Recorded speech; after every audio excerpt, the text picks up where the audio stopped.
We're live. Good afternoon and welcome to another broadcast of West Aurora Baseball, brought to you by Stream Sports Midwest alongside my partner, Jesus Mauricio. My name is Aaron Shellen, and today the Blackhawks look to end a 5-game losing streak against a very tough opponent. 16-2, Yorkville come to town this afternoon. Yorkville 16-2 on the season. The winners of 4 straight, 9 of their last 10. Blackhawks, on the other hand, 6-9 on the year. Lost 5 games in a row, including yesterday, a 2-1 defeat to these Foxes. Stevie Deschad went the distance, pitched 8 innings for the Blackhawks, striking out 7. While Michael Hilker for Yorkville pitched 8 innings and struck out 15 Blackhawks hitters in a 2-1 Yorkville victory. The lone run of the game driven in by Alex Jackson yesterday. So Blackhawks looking to get a little bit of revenge here at home. And this is how Yorkville's lineup will shape up this afternoon. Batting leadoff will be the first baseman, Matthew Bivens. In the number 2 hole is Lorenzo Rios. Batting third, the third baseman, Connor Corrigan. In the cleanup spot is Owen Ross. Batting fifth and playing left field, Nate Harris. The designated hitter today, batting sixth, Ryan Buck. Out in right field, the number 7 hitter, Ryan Harris. Batting eighth and playing second base, Everett Ford.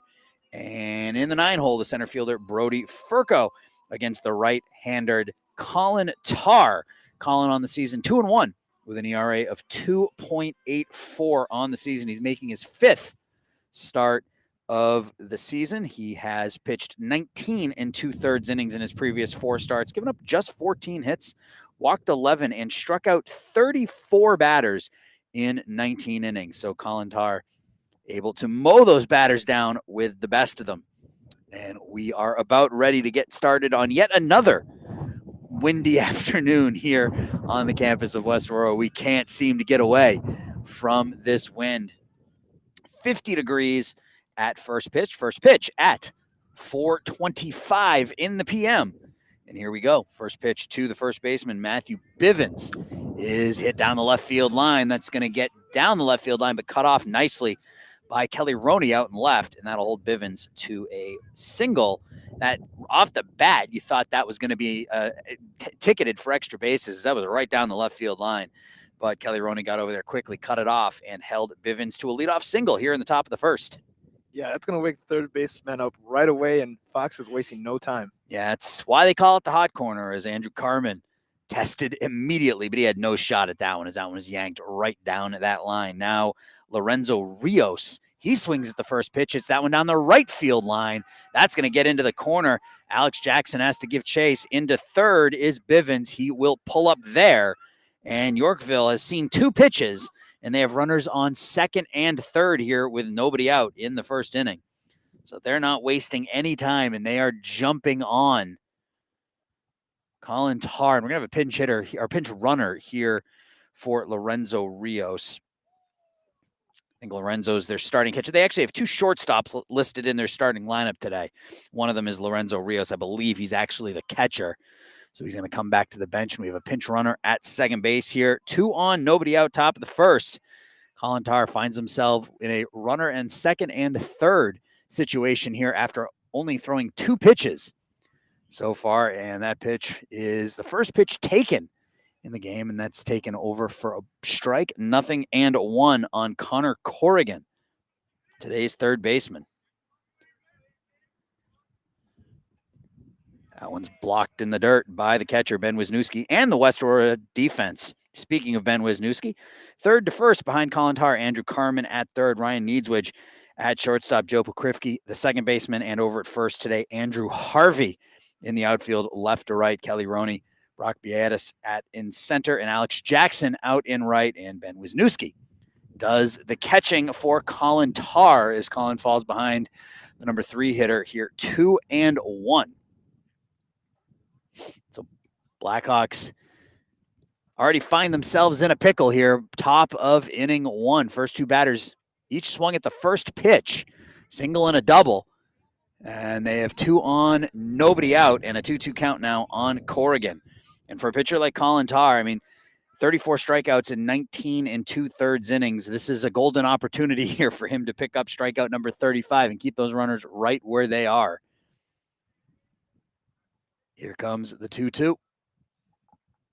Swung on and missed, and there is strikeout number one. Big out number one, big strikeout number one from Colin as it keeps Bivens at third, Rios at second, now with one out, and Owen Ross will step in. I believe Owen is the starting shortstop today. We'll find out as soon as the Foxes come out defensively, but Owen Ross batting cleanup now, runners on second and third, one out, top of the first, no score. That one's fisted to the right. Drops foul, 0-1. So Blackhawks come into action today, 6-9 on the season. They've lost 5 in a row, and that was coming off of a 4-1 stretch. So really hot, followed by a cold stretch here. Blackhawks looking to end that with a victory over a 16-2 Yorkville Foxes club. The 0-1 blows it past Ross, quickly ahead in the count, 0-2. That's what you like to see. Wisniewski and Tar just playing catch, getting those quick outs, and kind of getting their feet underneath them. Yeah, Colin, he threw 2 pitches, and before he could blink, he had 2 runners in scoring position. So he's had an opportunity here to settle down a little bit.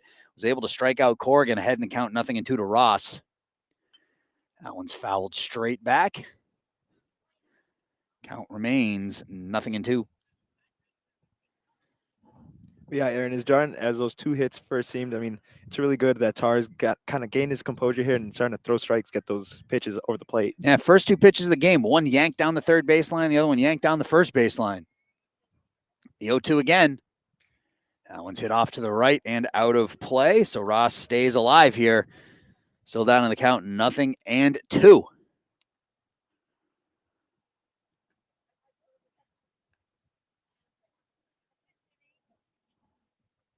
Colin looking for a second strikeout here in the first inning.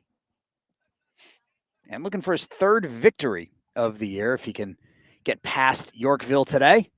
That one's blocked in the dirt by Wisniewski, 1-2. Aaron, you and I pregame were looking around for umpires, and it looks like we are running with a one-man crew tonight. Yep, 1 umpire here this afternoon. It's better than none. Not as good as 2, but better than nothing. The 1-2 now from Colin. Just got a piece of that one. Stays alive. Good battle here between Tar and Ross. Colin quickly got ahead in the count, 2-0. Ross has fouled off 3 or 4 pitches here. Count's still 1-2. So Colin, if you can throw the right pitch, can find himself 1 out away from getting out of this one unscathed. The righty holding the glove up to his mouth. He is set. Here comes the 1-2. That one just called strike 3. So I thought for a second that one missed the corner. The home plate umpire very delayed in his called 3rd strike, but Ross is down looking for the second strikeout of the inning, second out of the second inning. 2 runners still stuck at second and third. Matthew Bivens, Lorenzo Rios, Nate Harris, the left fielder, steps in now as Colin Tar has a chance to get out of this one, wiggle out of some first inning trouble if he can put down Harris. And Nate takes that pitch upstairs for I guess that one caught the top of the strike zone. Wisniewski and Tar, really quick communication there as Ben hands the ball to Colin rather than throws it back to him. So Colin, first 2 pitches of the game, gave up a single and a double, but has since struck out the next 2 batters, and he's gotten ahead of Nate Harris here, 0-1. Calls off a couple of pitches. Long look in. He's ready. Here comes the 0-1. And I think that one missed. 1-1. Not a lot of hand movements by that home plate umpire. So I'm guessing here until I can see what goes up on the scoreboard. 1-1 now on Harris. That one misses low, 2-1. Wisniewski doing another great job with the block. Yeah, he's blocked 2 or 3 balls already here in the first inning, which is critical, obviously, with that runner standing on third base now with 2 outs. It's Matthew Bivens. He led off the game with a single down the third baseline. He was doubled over to third by Lorenzo Rios, and they are still there. That one misses low, 3-1. If Harris reaches, Ryan Buck, the designated hitter, would get a chance to hit with the bases loaded here in the first.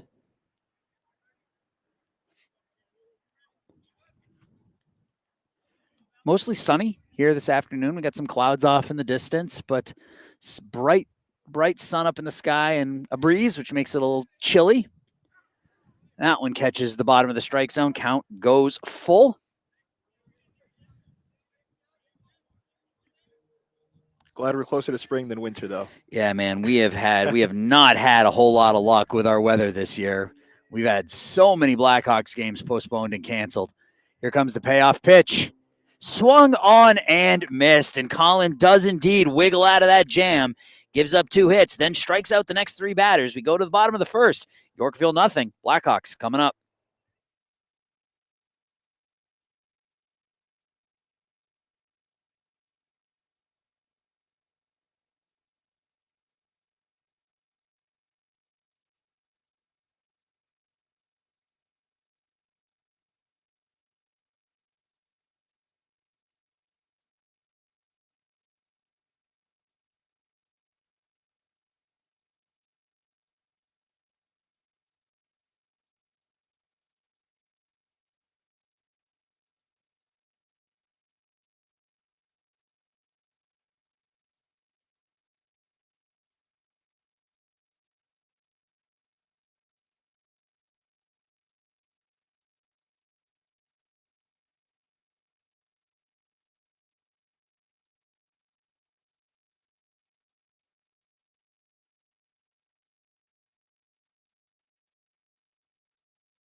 Blackhawks getting their first hacks here in the bottom of the first. No score. Yorkville threatened to put the first 2 men on, second and third.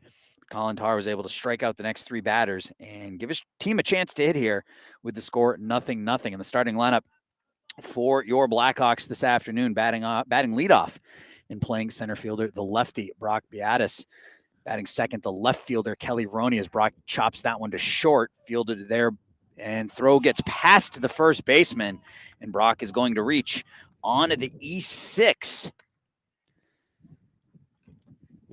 as Owen Ross, we found out, is actually the starting shortstop, and Owen throws that one past the first baseman, Matthew Bivens. So the first base runner of the game here for the Blackhawks is the leadoff man, Brock Beatis, and batting second will be Kelly Roney. What a perfect response to come back with a hit right away.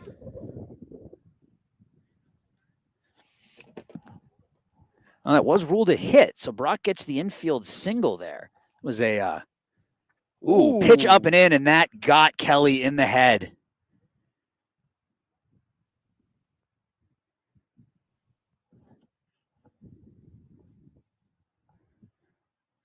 Pitch got up and in on Kelly Roney, and he is still down.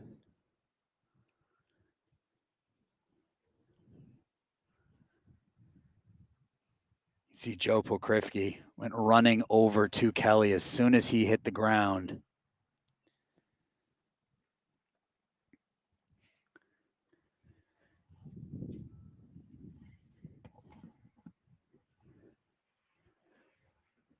Yorkville kind of taking their time to give West Aurora all the time that they need. Yeah, Kelly's down. He's moving his arms and his legs. He's laying on his back now. And it looks like he's going to, is he going to try to see? It looks like he's going to try to sit up here. He's rolling over onto his side. Joe Pokrivky gives him a pat on the back. We do have trainers coming out to talk to him.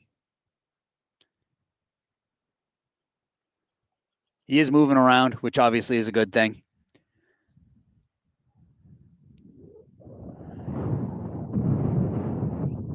Manager John Reeves down there with him as well. Obviously, unintentional pitch just up and in, got away from today's starting pitcher, Simon Skrock. Yeah, just one of those things that happens, and it's part of the game, unfortunately. But we all hope that Kelly Roney's okay, and thoughts and prayers are with him right now. He's still down right at home plate, being tended to by the trainers.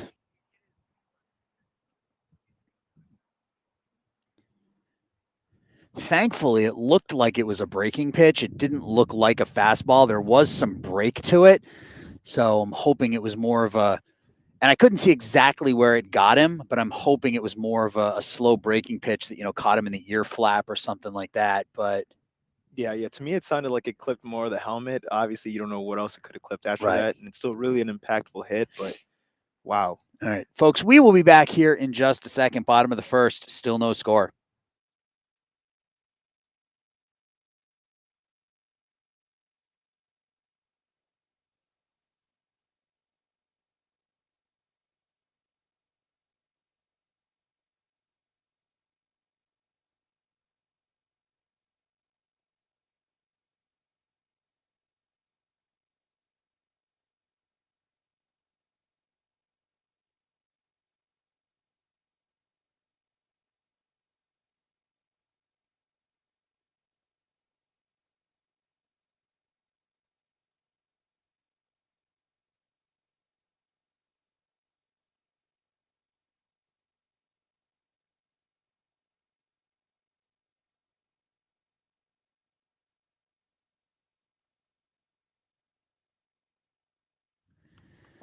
All right, folks.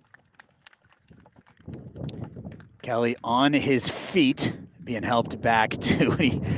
He's got a smile on his face, so I think he got his bell rung. He's walking gingerly over to the dugout, but seems to be no worse for wear. So good to see Kelly bounce up, getting a hand from the crowd here from his teammates.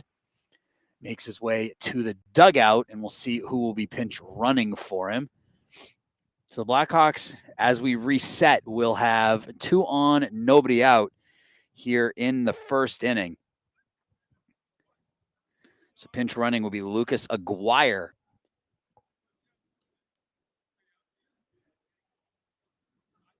Really scary moment, but I'm really happy that the Blackhawks were able to bounce back from that. Yeah, and it was nice to see. I mean, it was nice to watch the West training staff and coaching staff really take their time with Kelly, give him the time that he needed. And after a few minutes, he was able to sit up, got to his feet. He gave that little fist pump in the air, which kind of leads me to believe, got his bell rung a little, but I think he is okay. So that's good to see. And we are ready to go here now as the Blackhawks now put the first 2 men on here in the first inning on an infield single and a hit by pitch. And that will bring up the second baseman today, Joe Pokrifke. Joe, 292 on the year, a couple home runs, 14 runs knocked in, and batting leadoff a lot of this year. Now in the number 3 hole as he takes that pitch over 4 strikes. So the starting lineup for the Blackhawks today. Brock Biatis will bat leadoff, play center field. Kelly Roney was batting second, playing left field. We'll see if Lucas stays in there or if somebody else goes out to left. Pokrifke batting third and playing second. Joe hits that one to the second baseman. 6-4-6. And Pokrifke is going to be safe down there at first on the fielder's choice. So over to third goes Biatis with 1 out. Aguirre is out on the 4-6 fielder's choice. So the Blackhawks have runners at the corners with 1 out here in the first inning. So Biatis, Aguirre, now Pokrifke. The batting cleanup is the shortstop, Ryan Needswich. He's up right now. Ben Wisniewski bats 5th, does the catching. Colin Tarr will bat 6th. Austin Pierce, the designated hitter today, bats 7th. Andrew Harvey in the 8 hole, the first baseman, and Alex Jackson bats 9th and plays right field against Simon Skrock for the Foxes. So an opportunity here for Ryan with runners at the corners. He's ahead in the count here at 1-0. Ryan fouls that pitch back as the wind picks up, and that wind is blowing straight in. That wind is at our backs here down the left field line. That's blowing straight in towards home plate. It's going to take a Herculean effort to get one out over the over that outfield wall here this afternoon. That wind is howling at the moment. Almost pushed our hoods up. Yep. 1-1 on Needswich. Lefty on lefty. Fouled off to the left. And kudos to Simon Scratch here for composing himself, because you hit somebody in the head, that can shake the pitcher just as much. I mean, obviously not physically, but mentally, that can shake that pitcher. And he's come right back here and he's throwing strikes. Of course, ground ball over to short, over to second, on to first. Nothing doing there, as Needswidge will drive home Beatis with an RBI ground out. And the Blackhawks take a 1-0 lead here in the first inning. Really quick response by West Aurora, but as I was saying, Aaron, it takes a battery to get through a game, and Scotch and Rios might change maybe their approach. Maybe Scotch might not have that inside pitch today, but nonetheless, like you said, he's moving just fine. Yeah, he might be hesitant to throw that inside pitch, as that pitch is popped up on top of the Yorkville dugout. He might be a little bit more hesitant to throw that inside pitch here going forward. So for Ryan, that was RBI number 6 on the season. He was only playing his 10th game of the year. Picked up his 6th RBI, batting now the catcher, Ben Wisniewski. Ben's the team's leading hitter, 357 on the season, 12 for 42. Needswidge over at first.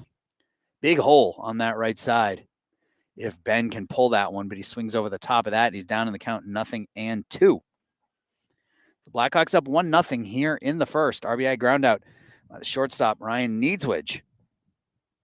See if they can add on here with 2 outs now in the first, and they cannot, as Wisniewski will go down swinging. We head to the top of the second with the Blackhawks up 1-0.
Top of the second, Blackhawks with a 1-0 lead here, courtesy of an RBI ground out by Ryan Needswidge.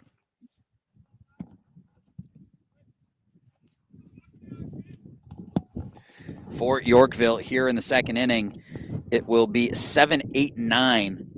Or excuse me, 6-7-8. Ryan Buck, Ryan Harris, and Everett Ford against Colin Tarr. Colin gave up a couple of hits in that first inning, but also struck out 3. First 2 batters reached. Each of them swung at the first pitch. Matthew Bivens had a single down the left field line. Lorenzo Rios doubled down the right field line. And then Colin came back to strike out the next 3 batters he faced. He's behind Buck here, 1-0.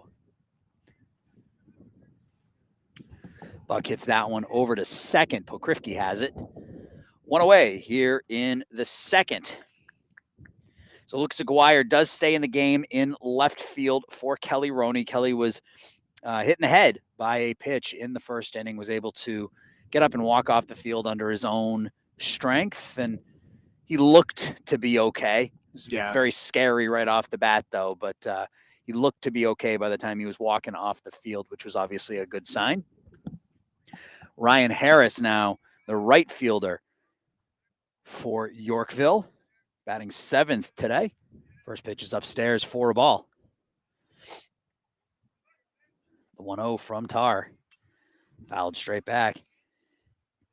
Collins got his good stuff here this afternoon. He's bringing that heat. And you can see 3 straight strikeouts there in the first. Yeah, it's always a pleasure seeing him pitch, coming out of relief, at least for me. But his stuff has a lot of late spin, a lot of late tail. Yep. There is a breaking pitch over for a strike. 1-2 on the number 7 hitter.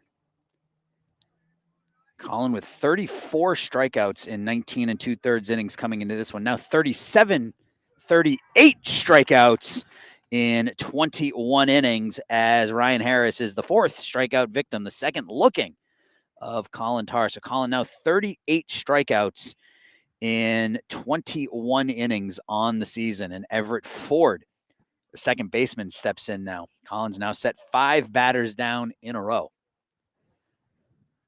First pitch bounces in for a ball.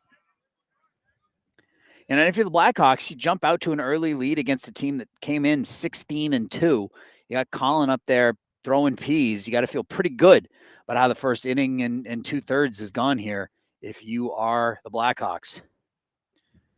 Pitch is low, but swung over the top of it. Everett Ford counts even at 1. Yeah, hopefully that first run early on in the game will, prove valuable to be in their back pocket. 1-1. Here comes the pitch.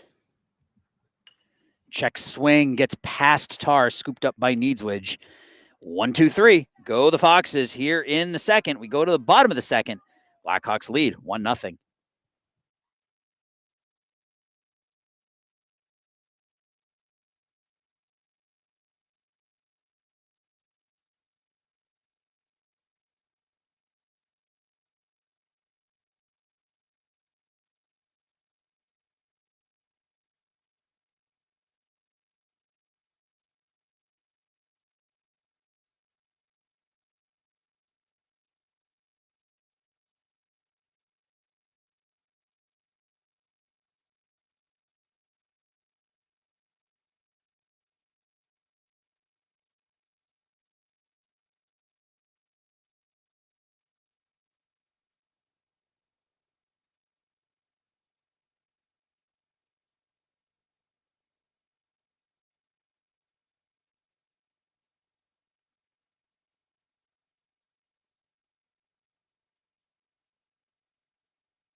Bottom of inning number 2. Blackhawks with a 1-0 lead will send up Colin Tar, Austin Pierce, Andrew Harvey against Simon Scroch. Or Scrock. I think it's probably Scrock. Colin will lead off. Colin on the season at the plate, a $189, a couple of home runs, 8 knocked in. Colin, he's only hitting 189, but as an OPS of 799. So when he makes contact, the ball goes a long way. Just needs to make a little more consistent contact as he has struck out 17 times in 37 at-bats on the season. And just like that, down in the count 0-2. And that's usually what happens. When you're struggling at the dish, you find yourself in those quick, 0-2 counts really, really quickly. The 0-2 to Tar. Upstairs gets away from Rios. 1-2.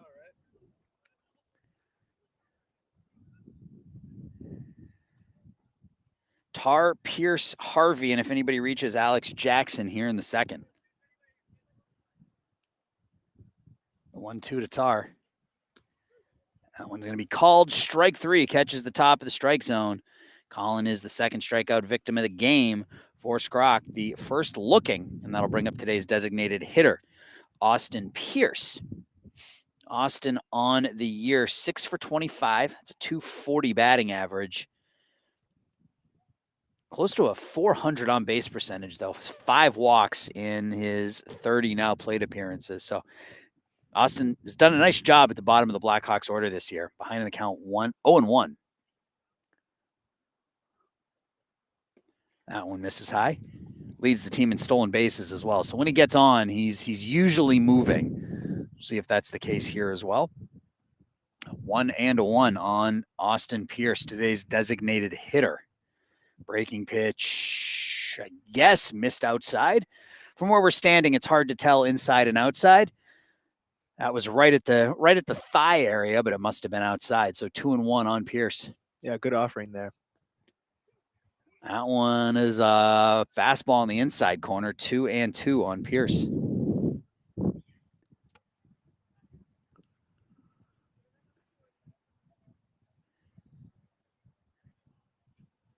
Scrock comes set, kicks and fires, upstairs again, 3-2. So Austin working the count full here. Aaron, I think you've watched these Blackhawks more often than I have. Would you say that they're better with a left-handed starter or a right-handed starter, you think? As Pierce swings over the top of that one, he'll be strikeout victim number 3. I mean, they have a lot of lefties in their lineup. Two of their big bats. Their leadoff hitter Brock Biedis their number 3 hitter Ryan Needswich, Ben Wisniewski. They're both lefties, and that lefty on lefty matchup is tough. So it's hard to say. I mean, it's difficult to say. As that pitch is in, someone's in there for a strike to Andrew Harvey. I don't think I've seen. I think this is only the second time I've seen them face a lefty on the season, so it's difficult to say for sure. As that pitch is thrown past Harvey for a strike, 0-2. So Blackhawks struck out 15 times yesterday against Yorkville in 8 innings. Struck out 3 times here through an inning and 2/3 so far. Make it 4 times as Harvey goes down swinging and Scrock strikes out the side. We are through 2. West Aurora leads 1-0.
Top 3.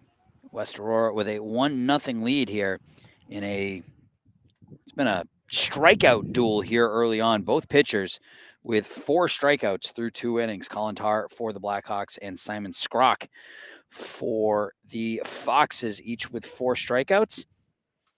Colin struck out the side in the first. Scrock struck out the side in the second. And here in the second, Tarr will face 9-1-2 for the Foxes. The center fielder, Brody Furco, will lead off. He'll be followed by Bivens and Rios.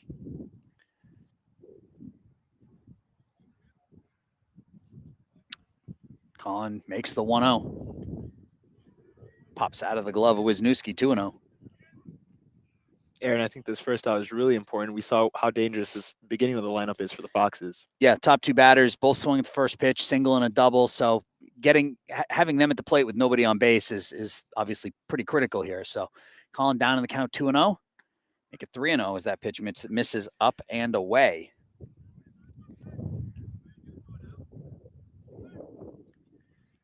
Blackhawks scored a run in the first inning, an RBI ground out by Ryan Needswich. Only run of the game here so far. Top of inning 3. That one's in there for a strike. No 1 run, 1 hit, no errors for the Blackhawks. 0-2-0 for the Foxes through 2 innings. Colin, 2+, 2 hits, 4 strikeouts, and now a walk as he walks the leadoff man, Brody Furco, here in the third. And that's just what you were talking about, Jesus, is that will bring up now the top of the order. The first baseman, Matthew Bivens, who pulled the first pitch he saw down the left field line for a single. He advanced to third on a double by Lorenzo Rios and was stranded there as Colin would then strike out the next 3 batters he faced. So see what Colin has up his sleeve here with Furco at first and Bivens at the dish with nobody out. Second baseman Joe Pokrifke playing very close to that bag, double play depth. You can see Andrew Carmen a little bit closer to that third base line than he was. He's in even with the grass as that pitch is outside for a ball. Looked like Andrew may have been waiting on a bunt there. As you could see, he kind of had his momentum pushing him forward. First pitch low and away to Bivens.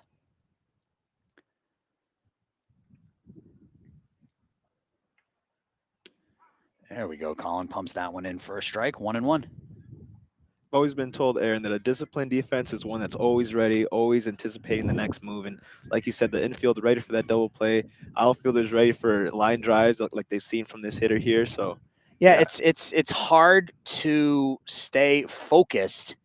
Breaking pitch doesn't break, stays upstairs. It's hard to stay focused when your starting pitcher strikes out a lot of batters. Yeah. And Colin came, like I said, came into this one with 34 strikeouts in 19 innings. So he's averaging almost 2 strikeouts an inning.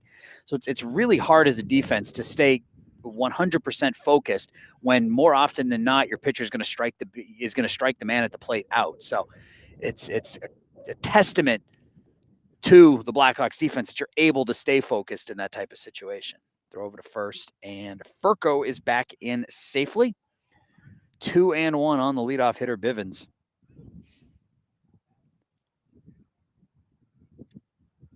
Colin is ready. Makes the 2-1. Grounded foul at the plate, 2-2. Getting that wind blowing kind of left field to right field right now. But if you look at the flag down past the baseball field and onto the football field, the wind is blowing right to left. Oh, yeah, good eye. So the two flags are blowing at each other here. It's kind of bizarre. Anyway, 2-2. Swung on and missed. There's strikeout number 5 for Colin here with 1 out in the third inning. And that will bring up the catcher, Lorenzo Rios. Lorenzo doubled down the right field line. First pitch he saw in the first inning. He now comes up with a runner at first and 1 out. First pitch is a breaking pitch in there for a strike. So lost the strike zone a little bit with that first batter, Brody Furco, but came back to strike out Bivens and gets ahead in the count on Rios here, 0-1.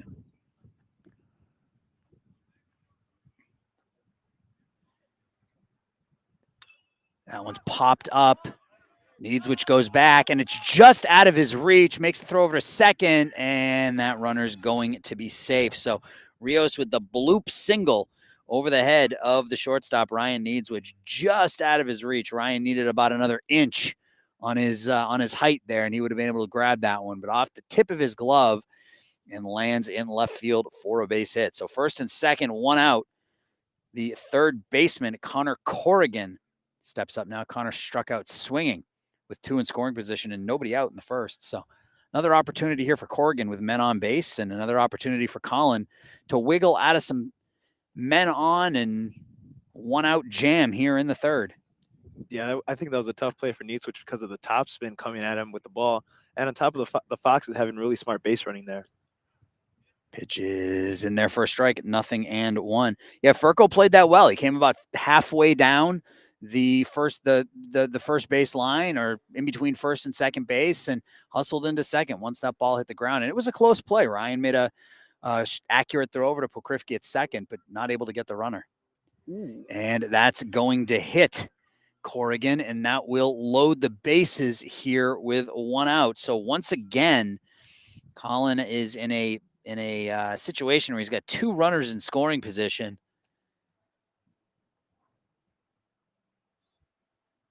And that will bring up the cleanup hitter, Owen Ross. Ross struck out looking in the third. Bases loaded, 1 out, third inning, 1-0. Blackhawks with the lead, but Yorkville is threatening. A walk, a bloop single, and a hit by pitch load the bases. Stays upstairs for a ball, 1-0.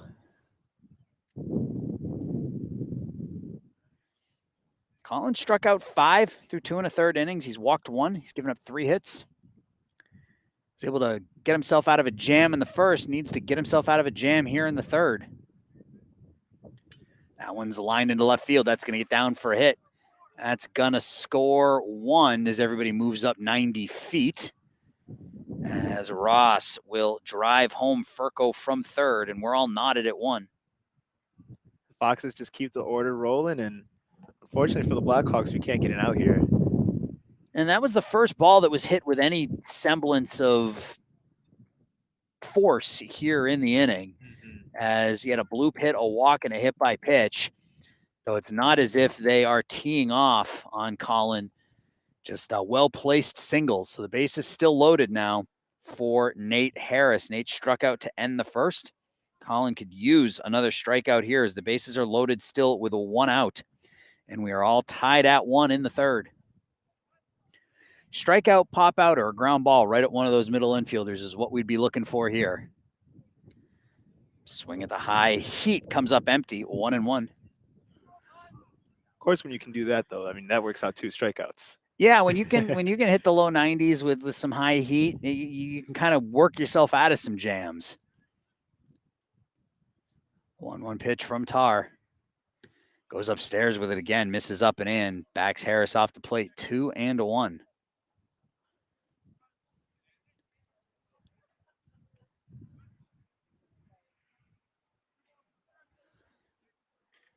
No place to put him. Ryan Buck in the on-deck circle. 2-1 now. Tar sets, kicks and fires. That one's grounded to Needswidge over to second, and that's all they're going to get. That gets past the first baseman, and we have another Blackhawk player down at first base as Andrew Harvey immediately grabs that left leg, and a couple of runs score. So Rios comes in from third. Corrigan is going to come in on the E6. Down to second goes Nate Harris on the error. Ross is going to be out on the fielder's choice, 6-4, and it's a 3-1.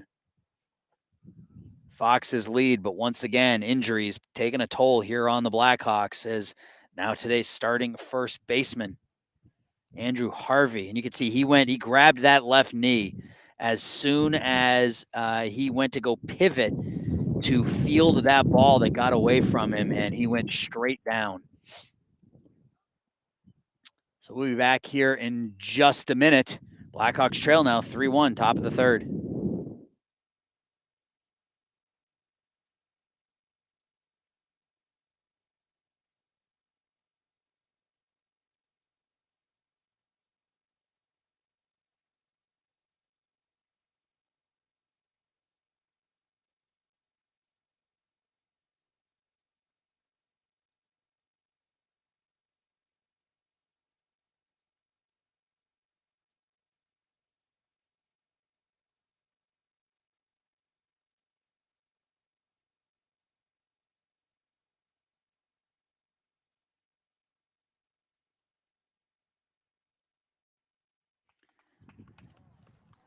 Andrew Harvey up and around over there at first base. He's kind of stretching that left leg out a little bit. It was, I don't know if he tweaked. I mean, it looks like he's going to stay in the game, actually. So that's great news for the Blackhawks. But that ball got away from him on the throw from Pokrivki. And when he turned to his left to go field it, he just collapsed. So the first thing that went through my mind was an ACL.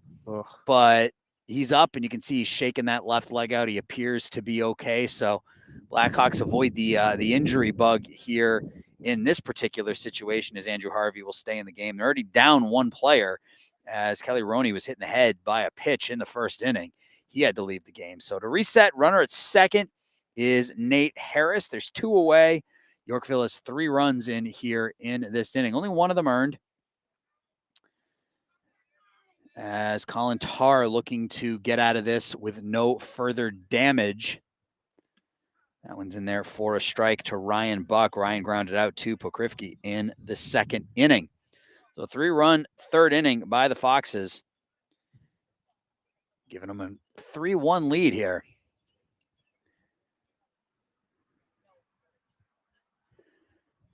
Check swing, and they're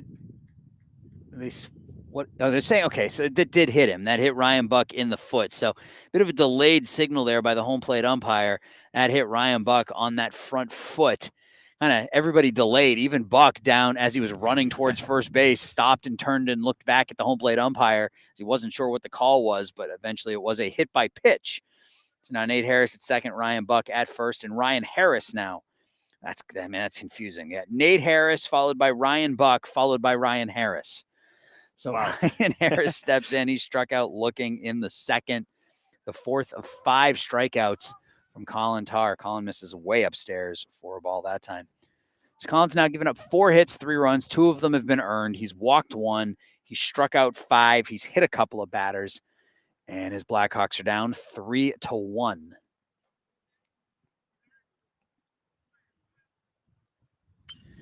Grounded to Needswidge. Ryan has it, goes the short way to second, and that will retire the side. But Yorkville puts up 3. We head to the bottom of the third. Blackhawks trail 3-1.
Nine, 1-2 for the Blackhawks here in the bottom of inning 3 as they now find themselves in a 3-1 hole against Yorkville. It'll be Alex Jackson, Brock Beatis, and Lucas Aguirre, presumably.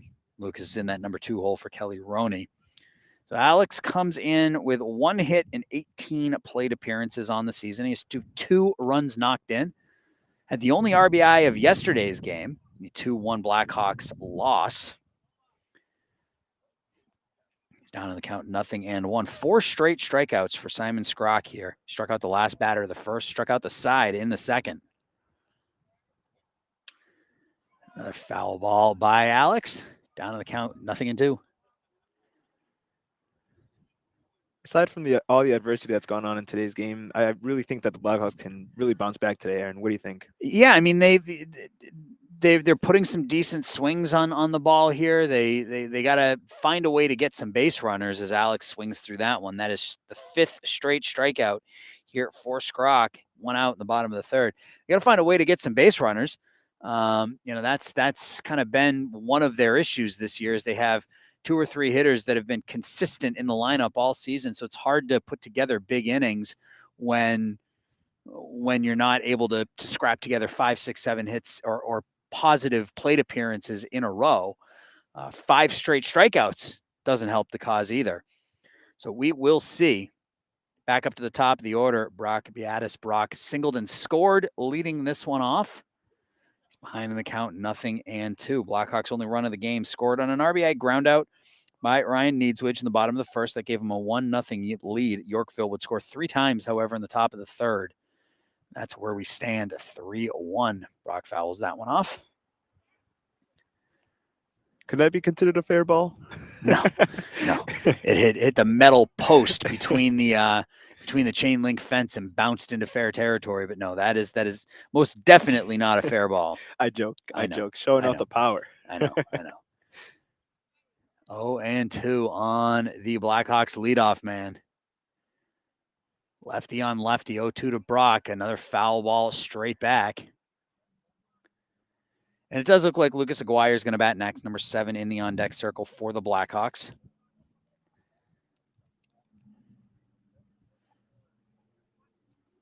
And we kind of talked about how important it is for a team to have a lot of depth, a lot of bench players. And like you said, you never know when, a guy like Aguirre could have to step up today. It's every professional team should have, if they don't, that next man up mentality. Mm-hmm. Pick up your teammates. As an offense, you got to pick up your pitcher when he's struggling. As a pitcher, you have to pick up your offense when it's struggling, as Brock is the 6th straight strikeout victim of the game for Skrock, 2 away here in the third. So when the offense is struggling, it's the pitcher's job to pick them up. When the pitcher's struggling, it's the offense's job to pick them up. When someone goes down with an injury, and someone has to slide in and take that spot. So, it's the more depth you have, obviously, the better. And that depth is going to be tested here. So Lucas Aguirre will step in. Lucas is making his 3rd plate appearance of the season. He's 0 for 1. Drew a walk. So he's been to the dish twice, reached base once, counts even at 1. That one's in there for a strike. So Lucas in the game in left field after Kelly Roney was hit in the head by a pitch in the first inning. Was able to walk off the field on his own, but for his safety, obviously, he will sit the rest of this one out. Aguirre's down on 3 pitches. That is 7 straight strikeouts now for Skrock here through 3 innings. We go to the 4th. Blackhawks need some offense. They're down 3-1.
Top of inning number 4. Colin Tarr back out there for his 4th inning of work. 3 innings so far for Colin. He's given up 3 runs. 2 of them are earned. 4 hits. Walked 1. Struck out 5. Hit a couple of batters and has pitched really pretty well. Got a little wild in that 3rd inning as that pitch is over the head of Everett Ford, the second baseman. He grounded out on an oops swing to the shortstop, Needswich, in the 2nd. So he got a little wild in the 3rd, and Yorkville, as good baseball teams do, took advantage of the extra outs given to him by Blackhawks pitching and the Blackhawks defense, and they jumped on Colin for 3. It's 2-0 here on Ford. Grounded foul. 2-1. 3 runs, 4 hits, no errors for Yorkville. 1-1 for the Blackhawks through 3. Only hit of the game was the leadoff man. Brock Beatis reached on they gave him an infield single. They could have ruled it an error, but they gave Brock an infield single. He came in to score. That one gets away from Wisniewski. Goes to the backstop, 3-1. So this is 8-9-1 for Yorkville here in the fourth. Ford, Furco, and Bivens. So we'll see if Colin can bounce back with a strong fourth after having some issues in inning number 3. 3-1 on the number 8 hitter. Grounded foul off the top of the fence. That was almost a heads up down there by the stands. That one hit the yellow warning barrier at the top of the fence, another couple inches, and that's going right into the stands. Be interesting to see moms and dads diving out of the way over there in the bleachers. Crazy thing is, I don't think they didn't flinch. I think we would have flinched if it was coming towards us. I would have. I absolutely would have. Yeah, me too. The payoff pitch now from Tar to Ford. Colin is long look in. Timeout called by Ford. And we will do it again.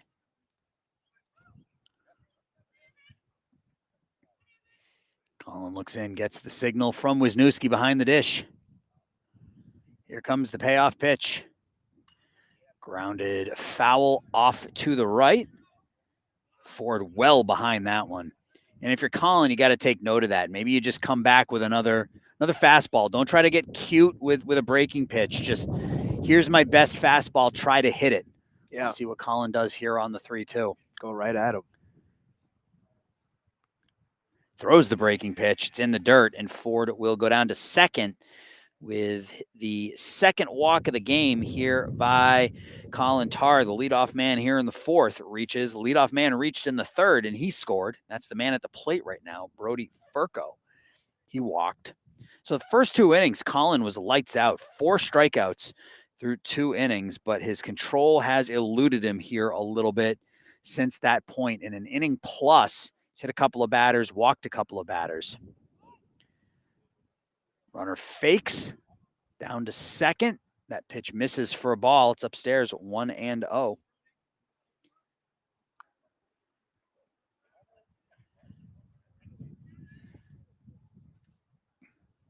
Colin checks the runner at first. Everett Ford misses downstairs this time with the ball. So he's up and he's down. He's having trouble finding the plate here since the end of the second inning. And he looked sharp through those first 2 innings as well. He was throwing that fastball past these Yorkville hitters, but Yorkville waiting him out here. That one's aligned into left field the other way. That's going to get down for a hit. So once again, the first 2 batters reach here in the third inning, and that will bring up the top of the order in Matthew Bivens. Matthew 1 for 2, singled in the first, struck out in the third, comes up here with runners at first and second and nobody out, and his team already leading 3-1.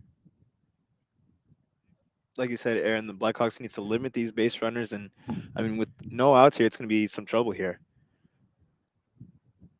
Yeah, I mean, we talked about this in between innings a little bit. I mean, Colin probably feels like he has to be perfect with everything because the offense has struggled here through 3 innings, only 1 hit through 3 innings, along with 7 strikeouts in a row.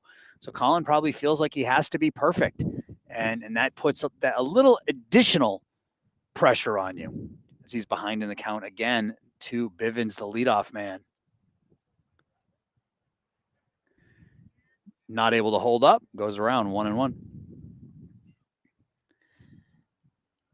But that being said, you know, Colin can't worry about what the offense has done or will do. He just has to worry about what's in front of him. Of course.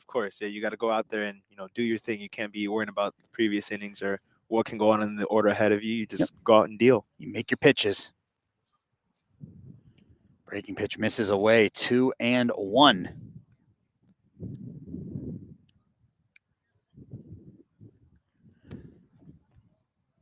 Lorenzo Rios, already 2 for 2, stands in the on-deck circle. See if we can get a strikeout or a ground ball at one of those middle infielders. 2-1. 2-2 as Bivens swings through that one. So 5 strikeouts for Colin through 3+. Looking for very important strikeout number 6 here if he can get it, with runners at first and second and nobody out in the fourth.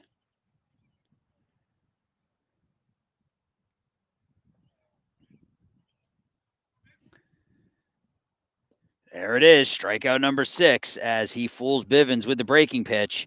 And that is the first out here in the fourth. And again, his 6th strikeout through 3 1/3 to go along with a couple of walks. And that'll bring up the catcher, Lorenzo Rios. He's been a problem. Doubled in the first, singled and scored in the third. He comes up here with 2 on, 1 out. And the Fox is up 3-1. Colin looked really determined to get that strikeout there. That was really nice The to see. big strikeout. It really was a big strikeout. He got himself into some trouble in the third, wasn't able to get out of that one. That was a huge strikeout here for Colin. So now he's just a ground ball away from getting out of this inning. That one blocked in the dirt nicely. Throw down to second, and that hits the runner as Ford got a little too far off the bag, but Wisniewski's throw was back into the body of Ford as he went diving back into second. Got that jersey dirty. Looks like he's played a baseball game now. Everett Ford with that dirty front of his jersey. His mom won't be too happy about that. 1-0 now on Lorenzo Rios. I think if they come out of here with a victory, his mom will probably be fine with it. That one's in there for a strike. At the letters, 1-1. Connor Corrigan stands in the on-deck circle.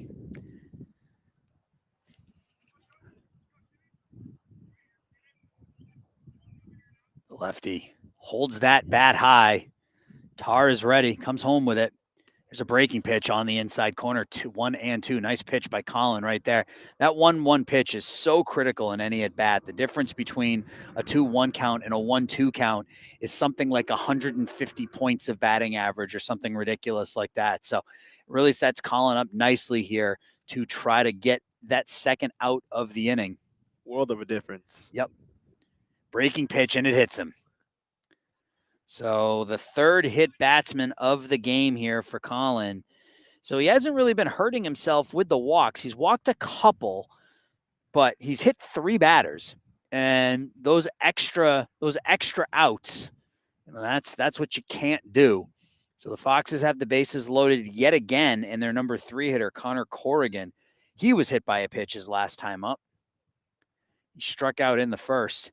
Still just 1 pitch away from getting out of this inning, though. So that's kind of how you need to look at this.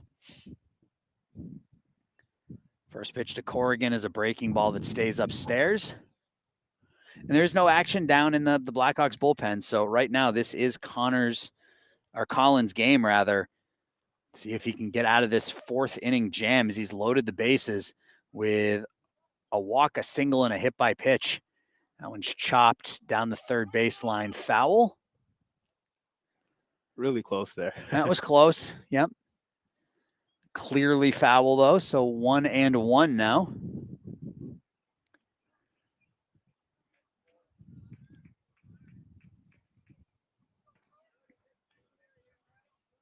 A 3-run third inning for the Foxes. Counted for all of their runs thus far. They lead 3-1. 1-1 on Corrigan. Corrigan hits that one down the right field line. That's going to slice just foul. So 1-2. So we'll see if he can put away Corrigan. He had Rios down in the count 1-2 and then hit him with that 1-2 pitch. So we'll see if he can close this one out. The number 3 man, Connor Corrigan, the cleanup hitter, Owen Ross, stands on deck. The 1-2. Hit high in the air out to center field. Catch is going to be made out there by Brock. Throw in. The runner will come home to score. The runner goes into third on a bad throw. That's going to allow the runner at second or at first, Lorenzo Rios, to go down to second. So Corrigan picks up an RBI sack fly, driving home Everett Ford, and that will give the Foxes a 4-0 lead as that throw got away from the third baseman, Andrew Carmen, and it's 4-1 now, Foxes. It's nice that the Blackhawks got the out there with the fly out, but you never like to see runners advance when they should be put there. Well, the issue, they played that the right way. They tried Brock Beatis out there in center field, tried to get Brody Furco at third but the ball just got away from him, and that allowed Rios to move into second. So 2 in scoring position now with 2 outs. And Owen Ross up there takes that pitch upstairs for a ball. So they didn't put an error up on the board, but that was an error. Whether you put it on the center fielder, Brock Beatis, or the third baseman, Andrew Carmen, not really sure, but the ball got away from Andrew, and that allowed Lorenzo Rios to go from, well, it's a pinch runner down there at first, as that pitch is low. The pinch runner is Brandon Johnson, who pinch ran for him in the first and second, actually. So Brandon Johnson was able to move to second on the errant throw from the center fielder. 2 in scoring position, 2 out. Blackhawks trail 4-1. 2-0. That one's hit a ton down the left field line. That is gone.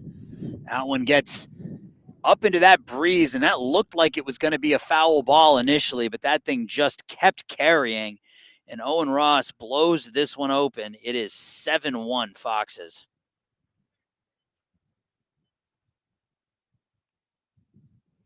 I think we almost both said at the same time, Aaron. That was hit a mile high. That was gone in an instant. Yeah, that ball was hit really high up into this breeze. And like I said, at first, I thought it was hooking foul from our vantage point, but it just kept pushing back to the right and ended up right on the other side of the scoreboard. And it is 7-1 now. Foxes with the lead.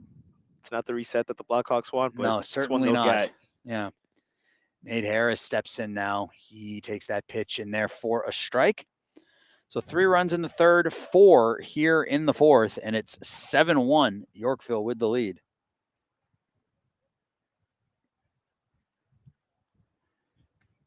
Collins been missing high with a ton of his pitches this afternoon. So you have to think that that's a mechanical issue.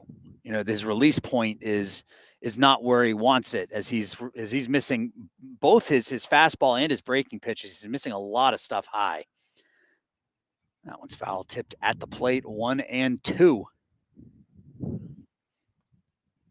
Yeah, early release point could lead to that. You know, it could be, maybe he's not feeling as much power and balance, driving off the mound. That's what it could be. Yep. It's not just the arm. A lot of people don't realize it's your whole body that you're throwing with. So, yeah, like you said, it's all body mechanics.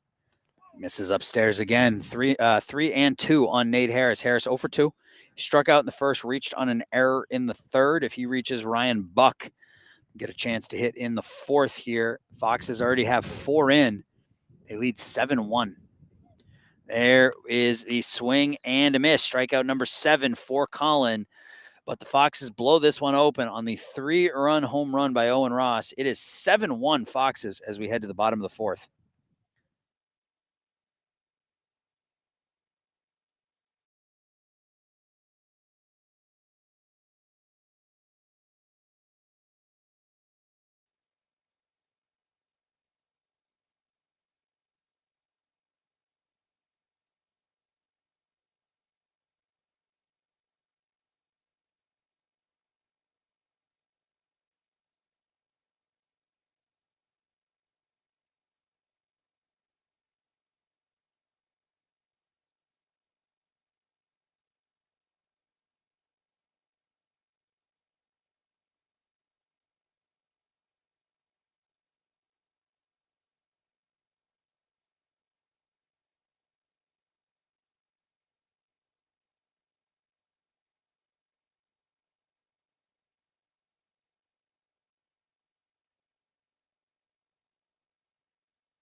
Blackhawks have some work to do here in the bottom of the fourth as they trail by 6. They will send up the middle of their order here, though, against Simon Skrock, who has struck out the last 7 West Aurora batters to step in against him. Leading off will be the second baseman, Joe Pokrifke. Joe reached on a fielder's choice in the first inning. Lucas Aguirre looks like he's heading down into the Blackhawks bullpen to at least get some stretching going.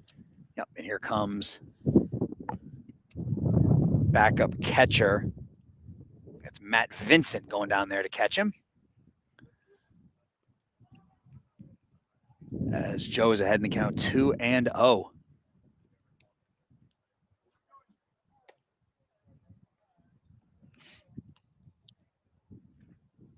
2-0 on the Blackhawks leadoff man here in the third, or in the fourth, rather. That one's called a strike. Looked a little low, but nice framing job, I guess, by Lorenzo Rios. 2-1 on Pokrivki. Yeah, Joe's a tall kid. Gotta have an alternate strike zone for him. And that one misses upstairs. 3-1. So 3-4-5 here in the fourth. Blackhawks find themselves in a 7-1 hole.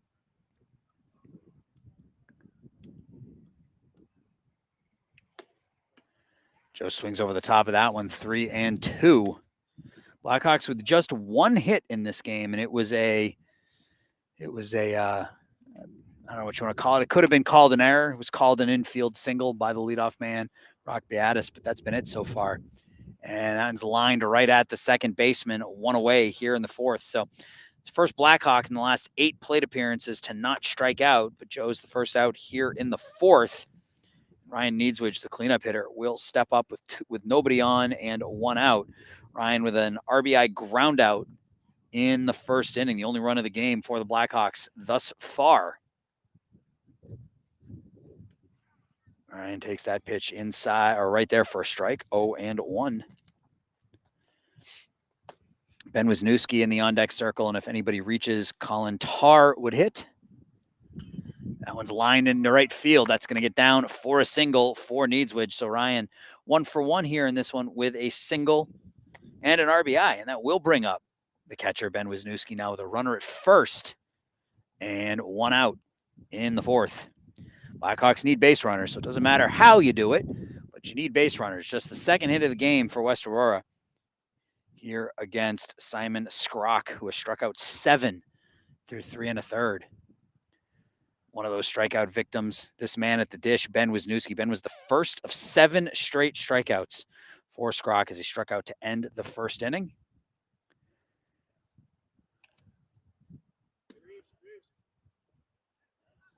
That one's in there for actually, that one's a ball, so counts even at 1 on Wisniewski.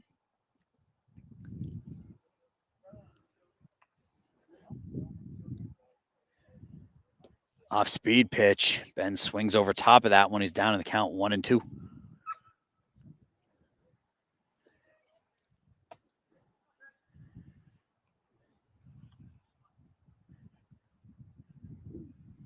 Ooh. That one hits him in the hands. Yeah, that hurts. Ow. Right on the fist. Ben goes down.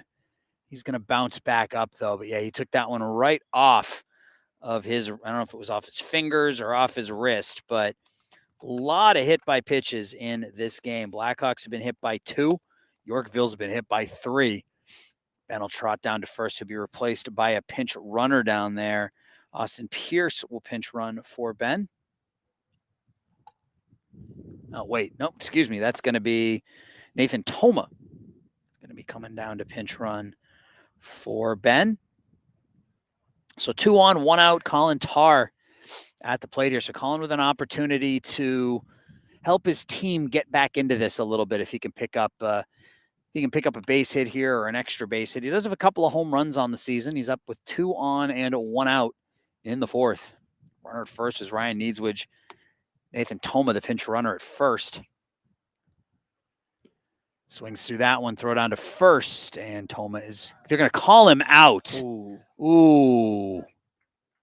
Nathan Toma picked off of first. I don't know about that. That's part of the issue of only having one umpire out there, is it certainly looked like Nathan had that left foot in there before the tag, but he is called out. So runner at second now with 2 outs.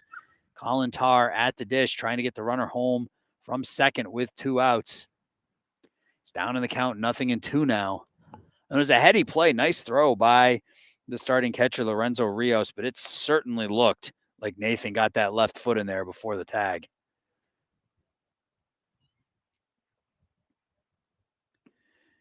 And that pitch misses just upstairs for a ball. Colin stays alive at 1-2. Yeah, Aaron, like we talked about earlier in the game, one umpire, but that's what both teams are working with, and it's Yep. been since the beginning of the game, so it's Yeah, it's equal play. yeah. I mean, if he missed it, he missed it. But there's only one umpire out there, so he's doing the best he can. That one misses low.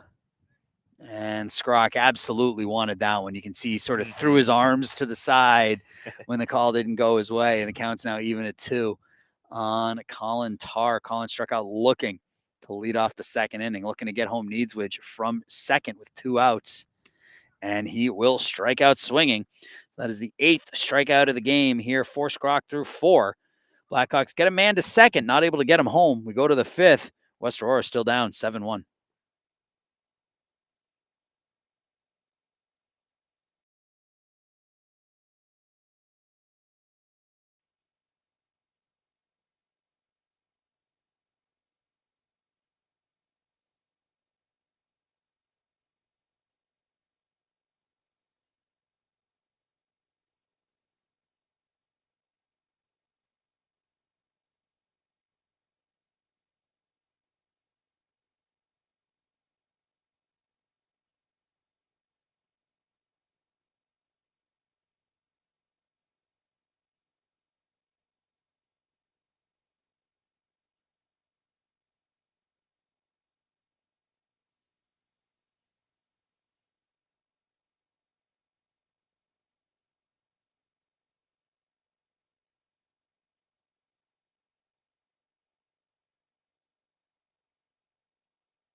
New pitcher on the mound here for the Blackhawks in the top of the 5th inning is Lucas Aguirre. Lucas making his 4th appearance of the season. He has no record. He has pitched 4 innings, hasn't given up a run yet. Hasn't given up a hit in 4 innings. He's walked 3, struck out 5. Opponents are batting a cool 0 against the man on the mound, Lucas Aguirre. I'll take that any day. Yeah, right. First pitch is fouled back. So Lucas comes in to pitch. He was playing out in left field, so Nathan Toma stays in the game and goes out to left field now for the Blackhawks. Colin Tarr went the first 4, gave up 6 hits, 7 runs, 6 of them were earned. He walked 2, he struck out 7. Pitches in there for wide, I guess, 1-1. So Colin pitched those first 2 innings were really solid for Colin as he struck out 4 in the first 2 innings. But got himself into some trouble with some wildness in the 3rd and the 4th with some walks and some hit by batters, and Yorkville took advantage. That one's popped out to center. Beatis battling the wind and the sun makes the catch 1 away here in the 5th.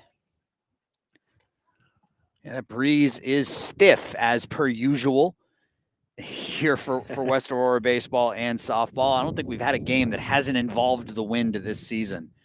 7 runs, 6 hits, no errors for Yorkville. 1, 2, and 2 for the Blackhawks.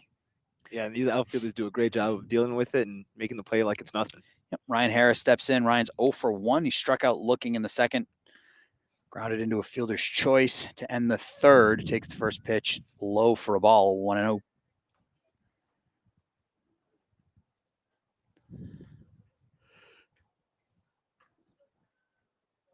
McGuire delivers, foul tipped into the mitt of Wisniewski. 1-1. Everett Ford and Brody Furco are the next 2 batters. Ryan Buck, the number 6 man, flew out to center. Harris, the number 7 hitter. Off-speed pitch misses for a ball, 2-1. I thought we were going to have a good old-fashioned pitcher's duel after 2 innings as Colin had struck out 4 through 2. Skrock had struck out 4 through 2, but Third and the fourth inning belonged to Yorkville. That one's hit on the button out to center. Brock is back. It's going to get up over his head. It's going to go off the wall, throw into second, and that's going to be a one-out double for Ryan Harris. So off the bat, it looked like Brock Beatis out there in center field was going to have a beat on that. But again, that wind just kept pulling that ball, and it ended up over the head and one hopping that center field wall for a one-out double. 7th hit of the game here for Yorkville. Yeah, those line drives are tough. I mean, when it's coming at you, you don't know if you should just stay up or heal up on it, or sometimes, next thing you know, it's over your head. Yeah, those line drives hit right at you are always the hardest one to judge. But, I mean, Brock did a good job. I mean, his first step was backwards rather than forwards. That ball just carried up over his head. That one's grounded on the infield. Needswich has it. Throw over to first. Scooped over there nicely by Andrew Harvey for the second out of the inning. So Ryan made that play. Didn't gather himself and throw it, but made a sort of running throw over to first and scooped over there for the second out here in the 5th inning. So that was the first hit of the year given up by Lucas Aguirre now in 4 2/3 innings. The number 9 man, Brody Furco, steps in. 1 for 1. Walked and scored in the 3rd, singled and scored in the 4th. And he takes that one on the corner for a strike, 0-1. Aaron, I feel like if you're West Aurora coach John Reeves, after putting in Aguirre here in relief, you got to, take a breath a little bit. I'd be kind of chilling here too. Looking pretty good. Yeah, he's looked okay here through the first 3 batters. That one's hit an absolute ton as Lucas hung that breaking pitch, but thankfully head of the bat got out in front of that one and hooked it foul by Brody Furco. And Aguirre's ahead in the count here, 0-2. See if he can end the inning here, stranding that runner at second base. The 0-2 from Aguirre. Foul tipped at the plate, another breaking pitch. Good idea there. You're trying to keep him off balance with those off-speed pitches. With a count 0-2, you can potentially waste one here. So maybe you try that fastball up around the eyes to try to get the hitter to elevate and swing at that high pitch. Or does he stay with a breaking pitch? He's thrown a couple of breaking pitches in a row here. We'll see what he does on the 0-2. Throws a fastball. I don't know where that one missed. That looked like a fastball right at the knees, but it was called a ball, 1-2. Really good frame job by Wisniewski there. Couldn't get the call.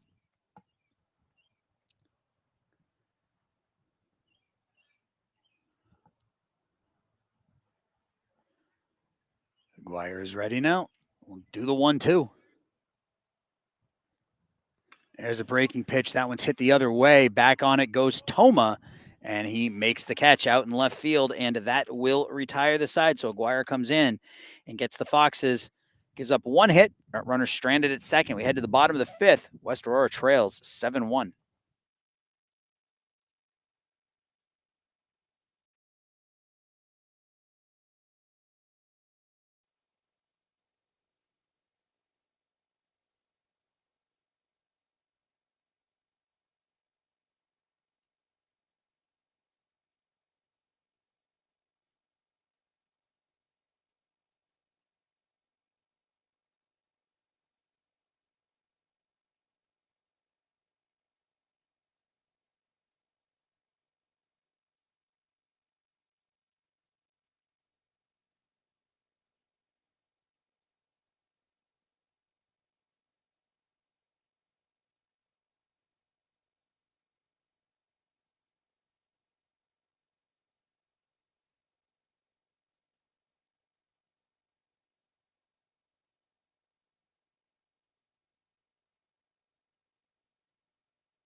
Bottom of the 5th inning, Blackhawks trail 7-1.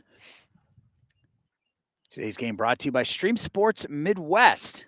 Our next action will be tomorrow afternoon, as we will have girls softball action.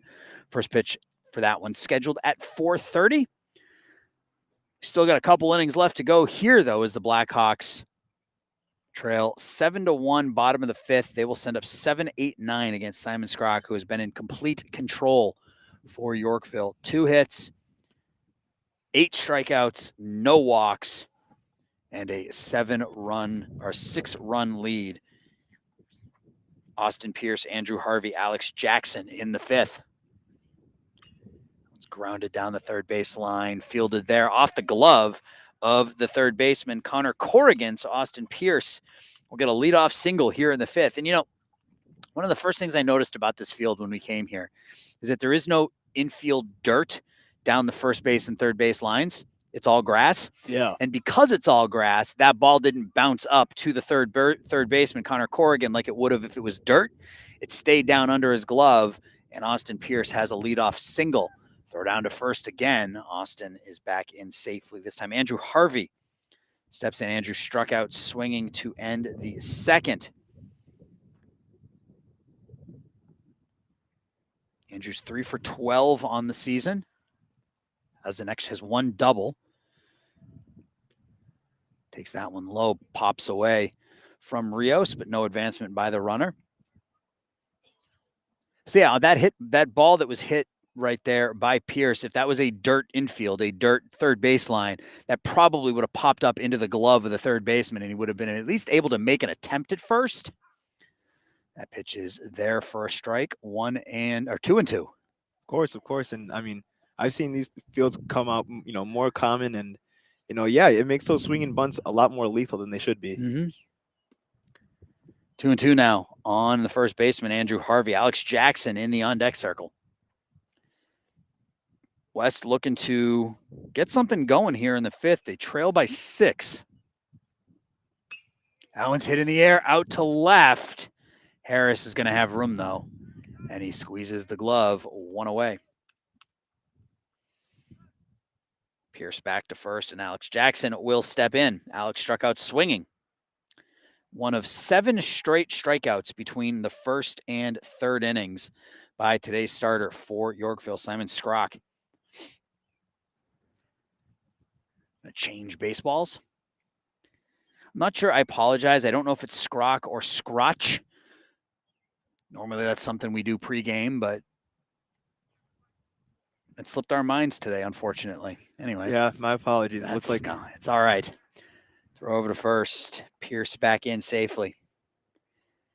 Brock Beatis in the on-deck circle for the Blackhawks, and if anybody reaches Lucas Aguirre, get another opportunity to hit here. Alex misses that one, down in the count, 0-1. 1 away here in the bottom of the fifth. West trails 7-1.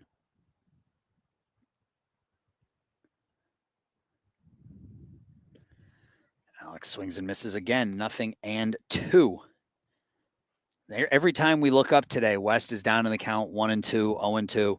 They just have not been able to figure out Skrock for the Foxes.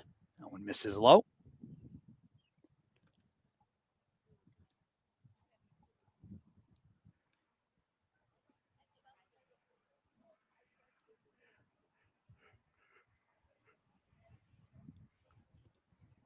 One, 2 to Jackson. Time called by Alex.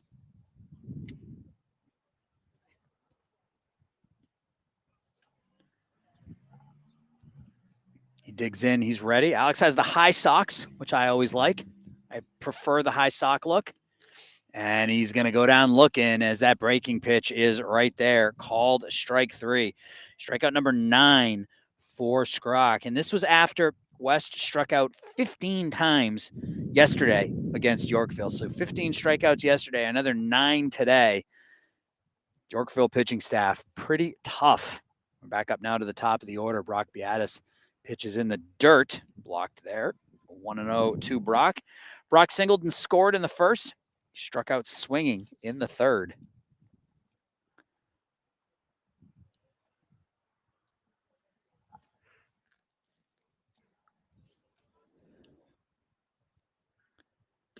One misses away. or 1-0, excuse me, misses away 2-0. Yeah, Aaron, it's really tough when you have those consecutive days where a lot of strikeouts get racked up, and I'm not sure if it's a team outlook or an individual outlook, on with these Blackhawks, but maybe it's an approach type of thing. Maybe they need to make some adjustments, whether in their own at bats or offensively as a whole. Yeah, I mean, I think the first thing you need to do is not get frustrated and Hmm. understand that each at bat is its own breaking pitch. Got Brock to twist, and I think they wanted a called strike, but it's going to be stay inside for a ball. Is not to get frustrated. Each at bat is its own thing, Hmm. and what happened last time doesn't have anything to do really with what happens this time. You can take experiences from those previous at bats. That one's fouled over towards us. You can take experiences from those previous at bats, but just because you had a bad plate appearance last time doesn't mean that you're going to have a bad plate appearance this time as well. So each at bat is a new opportunity to try to get something going here. So we'll see what Brock can get going on the 3-2. Hits that one on the button. That's going to get down into center field for a base hit. So for Brock, that's his second hit of the game. And the Blackhawks now with 2 on and 2 outs. And Lucas Aguirre will hit. Again, another opportunity for the pitcher to get himself a little bit closer here. As last inning, Colin Tar had an opportunity with 2 on and uh, 2 outs and was not able to get those runners home. We'll see if Lucas has any luck here. He struck out looking. His last time, another throw down to first, and he is out. Brock picked off of first. So for the second straight inning, the Blackhawks have a man picked off at first base, and that will do it for the fifth. So the Blackhawks threaten but do not score.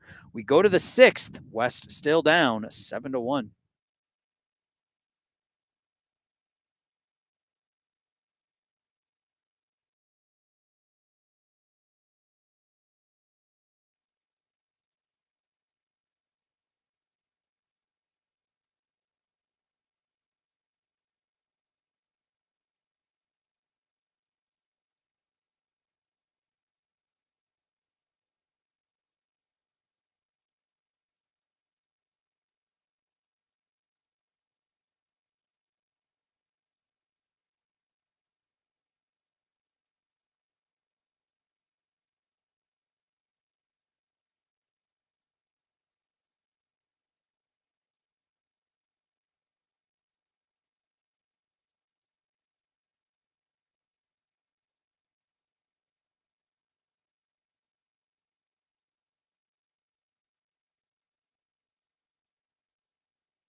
Top of inning number 6. Lucas Aguirre out there for his second inning of relief. He pitched a scoreless fifth inning in relief of Colin Tar. Colin with the first 4, gave up 6 earned. He walked a couple, struck out 7. And Aguirre will face the top of the Yorkville lineup here in the 6th. That's Bivens, as that one's hit out to center, and a sliding attempt out there by Beatis. And that's going to be a single. So there's a bit of miscommunication out there in center as Nathan Toma made a dive to his left. And I think Brock probably saw Nathan dive, and he sort of alligator armed that catch a little bit when he tried to make the slide. And that ball landed in between the two of them for a leadoff single. I think, as a center fielder, that's Brock's ball to call. Hmm. And you gotta hear that communication between the outfielders. And I think if there had been a bit better communication on that play, I think Toma probably peels off and Brock's able to make that catch. At any rate, a leadoff single here for Bivens in the 6th. He's now 2 for 4. And Lorenzo Rios is up. He's reached base 3 times. Single, a double, and a hit by pitch. Is that pitch, I guess, misses upstairs. 1-0.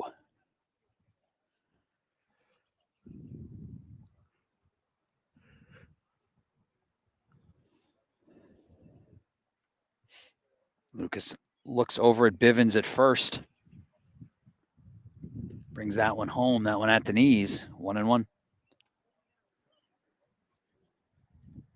So the Blackhawks actually had a 1-0 lead in this one as they scored a run in the bottom of the first, an RBI ground out for Ryan Needswidge. But that's been it against Simon Skrock, who has been very, very good for the Foxes. Breaking pitch over the head of Needswidge. That's going to get down into left field for another hit. So the first two batters reach here in the sixth. And for Rios, that is his third hit and the fourth time he has reached here this afternoon. A double, a single, a hit by pitch, and another single. And he'll be pinch run for by Brandon Johnson yet again. Connor Corrigan steps up now. Connor 0 for 2. A sac fly last inning, or back in the fourth, rather, driving in the fourth run of the game.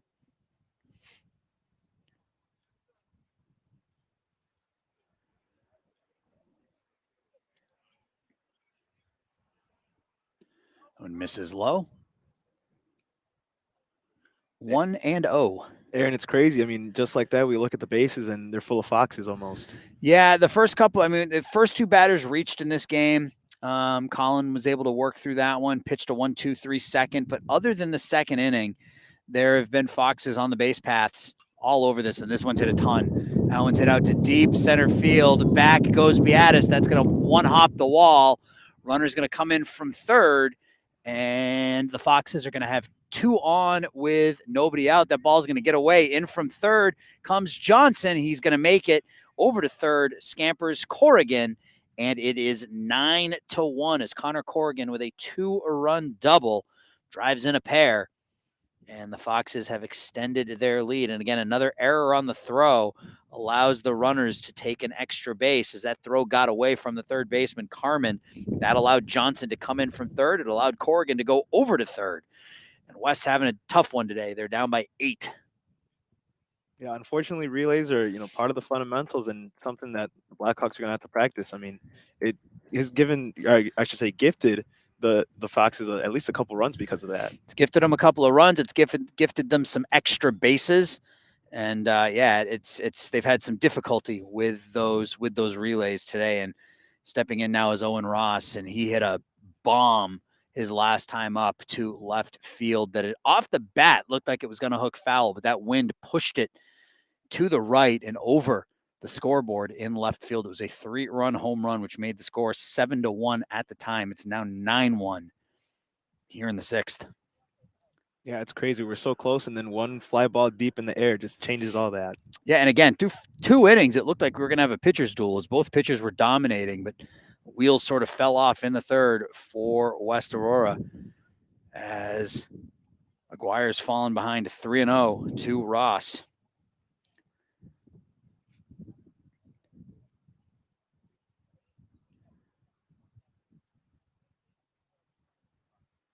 That one's in there for a strike.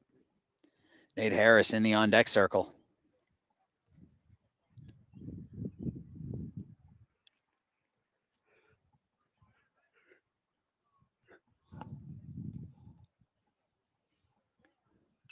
Ross fouls that one straight back. And he wants another one. With an 8-run lead, if he can get one, he can groove here. He's probably going to take a big cut at it. Yeah, the success at the last at-bat, seeing his teammates, get deep fly balls too, he wants one. And he gets fooled there as Aguirre puts him down for the strikeout. First strikeout for Lucas. Runner Corrigan stays at third now with 1 out, and Nate Harris steps in. So that's the 8th strikeout of the game for the Blackhawks. Starter Colin Tarr had 7 in his 4 innings. For Lucas, that's his first here through an inning and a third. Nate Harris, the man at the plate's 0 for 3. He struck out twice, hits this one high in the air out to right center field. Beatis goes over for that one. That's going to get down up against the wall, and that's going to be at least a triple as Brock loses that one at the bottom of the wall. And Nate Harris with an RBI triple, and it is 10-1. Man, Brock he's getting his cardio in out there in the outfield today as he is running alley to alley for West Aurora. And unfortunately, a lot of those balls are landing in through no fault of his own. Those have just been some hard hit baseballs that have ended up along the wall, and it's 10-1 now. And one thing I just noticed about this field too, there's no warning track. So even if, he knew where he was, I mean, it would have been a tough play. That one's gone. That one's hit out to right. No, it does. It gets down over the head of Alex Jackson. Guess that ball wasn't as high as I thought it was. It's going to be an RBI double for Ryan Buck, and it is now a 10-run lead. It is 11-1 here, and I think the mercy rule will be in effect at the top of the next inning as the Blackhawks are now down by 10. And yeah, I mean, after those first two innings, the wheels really have just fallen off for West Aurora today. This is one of those games where you pack it up, you learn what you can learn, and you go home. And, Yeah. you come back tomorrow and forget that today happened. Yeah, and it's crazy because I was talking in between the break, you kind of hope that the Blackhawks don't raise that white flag. You kind of hope that they, play for the individual, kind of get those reps, but, we see it crumbling here. Yeah, but I mean, it's not. I don't think it's a matter of necessarily putting up the white flag. The Foxes are just putting some good swings on these bats and they're on these balls, and they're hitting the ball a long way here in the sixth inning, as that's the third extra base hit here in the sixth inning, an RBI double for Ryan Buck. Ryan Harris up there now. He's a 1 for 2. He doubled his last time up. He struck out looking in the second. That one misses away. So West came into this one having lost their last 5. They lost to Waubonsie Valley. Then they lost 3 straight games to, I believe it was Oswego East. And then yesterday to Yorkville. That one's hitting the air out to right center field. Brock has to chase that one down. That's going to be off the top of the wall. In from third comes Burke. Into second goes Harris, and it's 12-1. Man, the Foxes don't stop with the deep fly balls. No, they are, and they're taking the ball the other way too. Which, if you're a coach, you got to love what you're seeing there. Is the last 3 hits have all been fly balls to right center field from right-handed hitters. Yeah, just a clinic, really. Yep. Now 11 runs now on 13 or 12 runs on 13 hits. Excuse me, 11 runs. It's 11-1, not 12.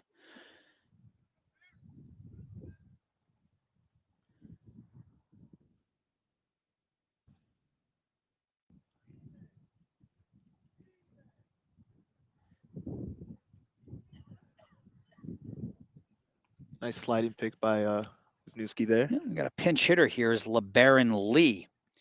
Will pinch hit.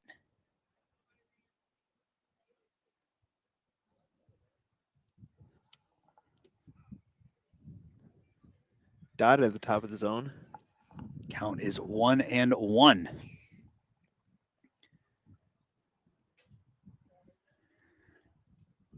LeBaron, one of the stars of the Yorkville basketball team.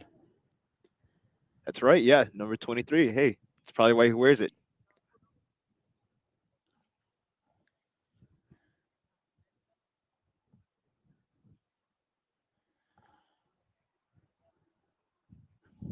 A 2-1 to Lee. Swings and misses.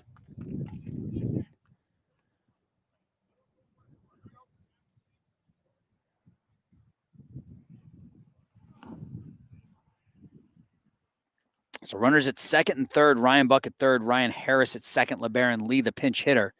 It's 11-1, Yorkville here in the top of the sixth. That one's called strike 3. It's a second out here in the inning, second strikeout of the inning for Lucas Aguirre, and that'll bring up the number 9 man, Brody Furco. Actually, it looks like we have another pinch hitter. That's Gio Zeman. Will pinch hit for Furco. Furco was 1 for 2 with a couple of runs scored, as Zeman takes that one over for a strike. 4 runs here in the sixth on 4 extra base hits and a couple of singles. 4 runs, 6 hits here in the sixth inning for Yorkville. So if I have my IHSA baseball rules correct in my head, West needs to score next inning, or the game will end after 6 due to the 10-run lead. Sounds correct. That one misses the edge for a ball, 1-2. And they will send up Aguirre, Pokrifke, and Needswidge in the bottom of the 6th.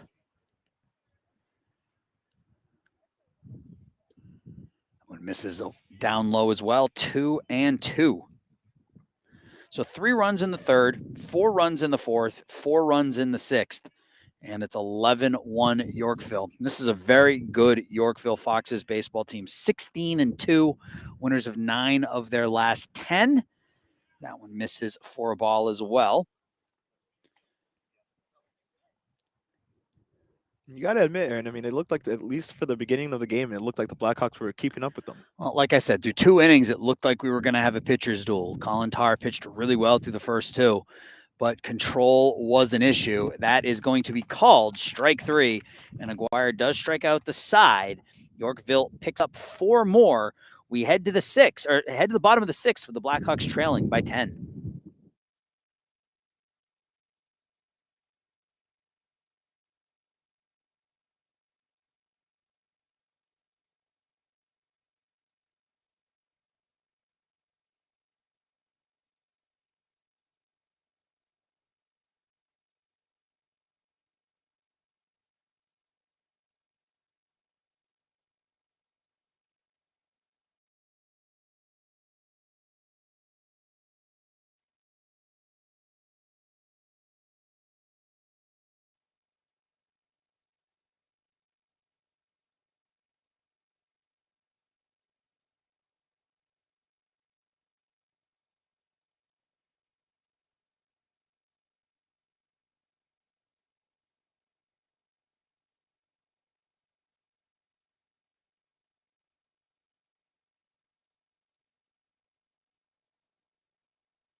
Bottom of the 6th inning, Blackhawks trail 11-1. They will send up 2-3-4 here in the 6th inning against Simon Skrock, who has limited the Blackhawks to 4 hits, 1 run. He struck out 9 and has not walked a batter. He's hit a couple, but otherwise has been impeccable. And he will face Lucas Aguirre, Joe Pokrifke, and Ryan Needswidge here with the Blackhawks needing to score in order for this game to extend another inning, as the mercy rule, I believe, will be in effect. Aguirre swings through that one, 1-1. Dominant left-hander, just doing his job and more. He really has been. He's dotting the strike zone, putting the ball pretty much basically exactly where he wants, save for a couple of hit batters. Obviously, the one to Kelly Roney in the first was scary, but he has been in complete control of this game since that point, as Lucas hits that one over to the shortstop, scooped up, throwing the dirt, and the ball is dropped there by the first baseman, Matthew Bivens. We'll see if they give Aguirre a hit there or if they'll rule that an error. At any rate, Lucas Aguirre reaches here, leadoff man in the 6th inning. I'm going to give him a hit. We'll see what they eventually rule it as. I think so too, yeah. So Joe Pokrifke steps in now. Joe 0 for 1, reached on a fielder's choice in the first, lined out to second in the 4th. Pitch misses in. They haven't put anything up with the scoreboard yet, so we're going to go with a single for Lucas Aguirre. They're not going to make the decision. I will. Got to give us something. Yeah, 5th hit of the game for the Blackhawks. Joe hits that one foul off to the right. 1-1. So Ryan Needswidge in the on-deck circle. Ben Wisniewski would hit next, and then if anybody reaches, Colin Tarr for the Blackhawks here in the 6th. Downstairs, 2-1.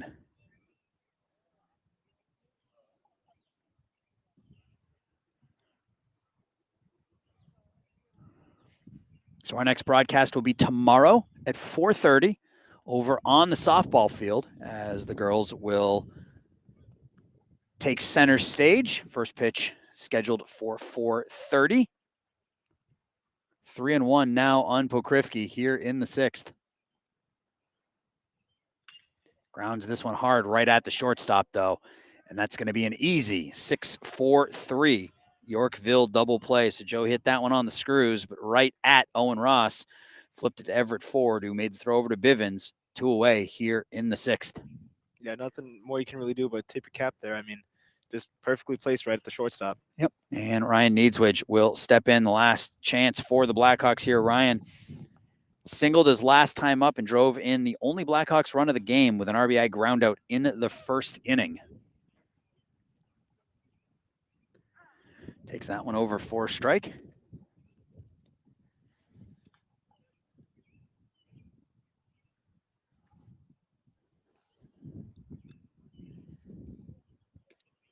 That one's in there for a strike as well. 0-2 on the Blackhawks cleanup man, the lefty Ryan Needswich. If he reaches, Wisniewski would get a chance to hit.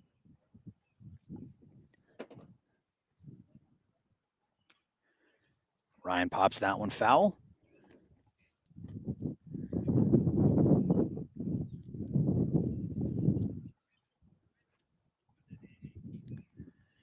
Nothing in 2 on Needswich here in the bottom of the sixth. Blackhawks trailing by 10. The 0-2. Just got a piece of that one.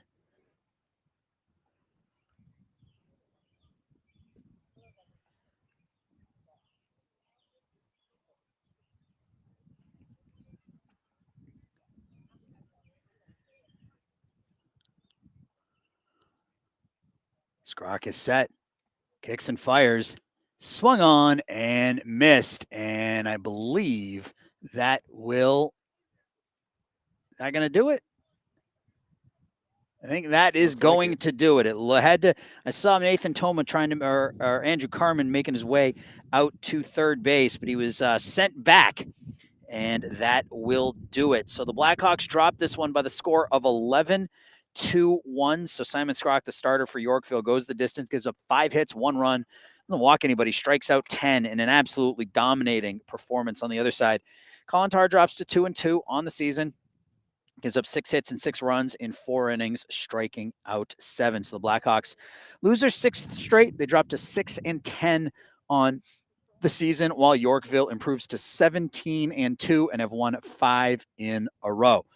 So Jesus, thanks for joining me this afternoon. It's been a pleasure. Thank you for tuning in and watching us. We will be back tomorrow. First pitch scheduled at 4:30 for softball. Once again, your final score here, Yorkville 11, West Aurora 1. Have a great rest of your evening.